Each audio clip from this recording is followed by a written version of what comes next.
Adjectives.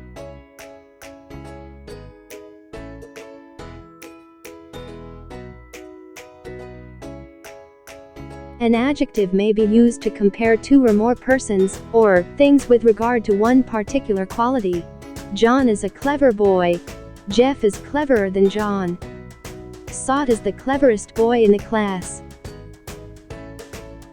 Sentence A states that John has the quality of cleverness. It does not compare John with anyone. Sentence B compares two boys, John and Jeff. Sentence C compares more than two boys, all the boys in the class regarding cleverness, and says that Saad is the cleverest.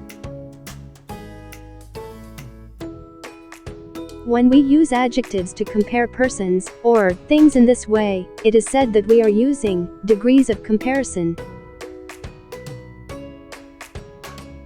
The adjective clever is said to be in the positive degree, cleverer in the comparative degree, and cleverest in the superlative degree.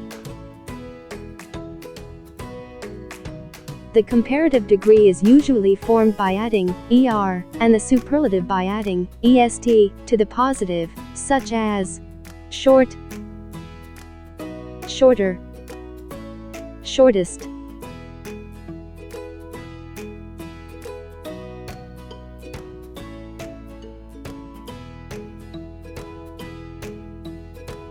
Dark, darker, darkest.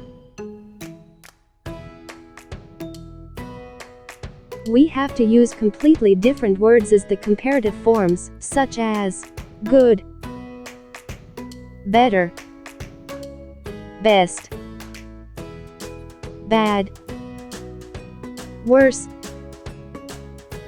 worst.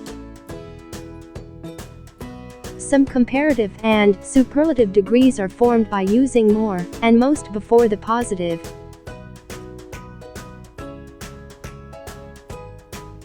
Sarah is a beautiful girl. Her sister, Faiza, is more beautiful than her. Saba, however, is the most beautiful of all sisters.